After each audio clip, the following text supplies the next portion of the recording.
Hi friends, good evening all. ಇವತ್ತಿನ ಕ್ಲಾಸಲ್ಲಿ ನಾವು ಡಿಸ್ಕಸ್ ಮಾಡ್ತಿರುವಂಥ ಟಾಪಿಕ್ಕು ಸಾಮಾಜಿಕ ಮತ್ತು ಧಾರ್ಮಿಕ ಸುಧಾರಣೆ. ಇದರಲ್ಲಿ ಬರುವಂತಹ most important topics exam point of view ನಾವು ಡಿಸ್ಕಸ್ ಮಾಡ್ತಾ ಇದ್ದೀವಿ. ಈ ಒಂದು ಕ್ವಶನ್ ಆಲ್ಮೋಸ್ಟ್ ಎಲ್ಲ ಎಕ್ಸಾಮಲ್ಲೂ ಕೂಡ ಕೇಳ್ತಾರೆ. ಸೊ ಈ ಒಂದು ಕಾನ್ಸೆಪ್ಟನ್ನು ನಾವು ಫೋಕಸ್ ಮಾಡೋಣ. ಓಕೆ, ಆಲ್ಮೋಸ್ಟ್ ಎಲ್ಲ ಎಕ್ಸಾಮಲ್ಲಿ ಇದನ್ನು ಕೇಳ್ತಾ ಇರ್ತಾರೆ. ಮತ್ತು ಇನ್ನೊಂದು ರೀತಿ ಸೀಕ್ವೆನ್ಸ್ ಆಗಿ ಅರೇಂಜ್ ಮಾಡಿ ಅಥವಾ ಅನುಕ್ರಮವಾಗಿ ಅರೇಂಜ್ ಮಾಡಿ ಅಂತ ಕೇಳ್ಬೋದು. ಇದನ್ನು ಆರ್ಡರ್ ವೈಸ್ ಕೂಡ ನೆನ್ಪಿಟ್ಕೊಳ್ಳಿ. ಓಕೆ, ಸಾಮಾಜಿಕ ಮತ್ತು ಧಾರ್ಮಿಕ ಸುಧಾರಣೆಗಳ ಸ್ಥಾಪಕರನ್ನು ನೋಡೋಣ.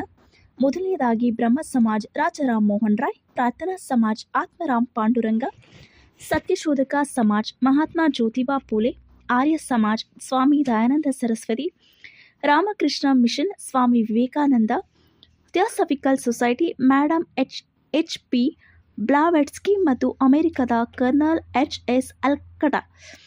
ಅಲ್ಕೆಟ್. ಅಲಿಘರ್ ಚಳವಳಿ Sir Syed Ahmed Khan, Shri Narayana Dharma Paripalana Yogam, Shri Narayana Guru.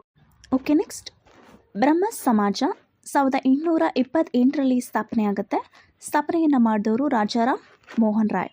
Okay, next Prarthana Samaj 1867ರಲ್ಲಿ ಸ್ಥಾಪನೆಯಾಗುತ್ತೆ. ಸ್ಥಾಪನೆಯನ್ನು ಮಾಡಿದವರು ಆತ್ಮರಾಮ್ ಪಾಂಡುರಂಗ.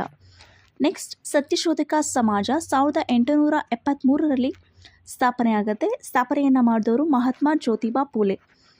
ನೆಕ್ಸ್ಟ್ ಆರ್ಯ ಸಮಾಜ 1875ರಲ್ಲಿ ಸ್ಥಾಪನೆಯಾಗುತ್ತೆ. ಸ್ಥಾಪನೆಯನ್ನು ಮಾಡಿದವರು ಸ್ವಾಮಿ ವಿವೇಕಾನಂದ. ನೆಕ್ಸ್ಟ್ ರಾಮಕೃಷ್ಣ ಮಿಷನ್ 1897ರಲ್ಲಿ ಪ್ರಾರಂಭವಾಗುತ್ತೆ. ಇದನ್ನು ಸ್ಥಾಪನೆಯನ್ನು ಮಾಡಿದವರು Swami Vivekananda. Next Theosophical Society 1875ರಲ್ಲಿ ಆಗುತ್ತೆ. ಇದನ್ನು ಸ್ಥಾಪನೆ ಮಾಡಿದವರು ಮೇಡಮ್ ಎಚ್ ಪಿ ಬ್ಲಾವೆಟ್ಸ್ಕಿ ಮತ್ತು ಅಮೆರಿಕದ Colonel H S. ಅಲ್ಕೆಟ್.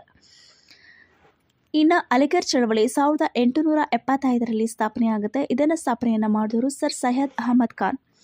Next Shri Narayana Dharma Paripalana Yogam 1903ರಲ್ಲಿ ಸ್ಥಾಪನೆಯಾಗುತ್ತೆ. ಇದನ್ನು ಸ್ಥಾಪನೆಯನ್ನು ಮಾಡಿದವರು Shri Narayana Guru. Okay, thank you all.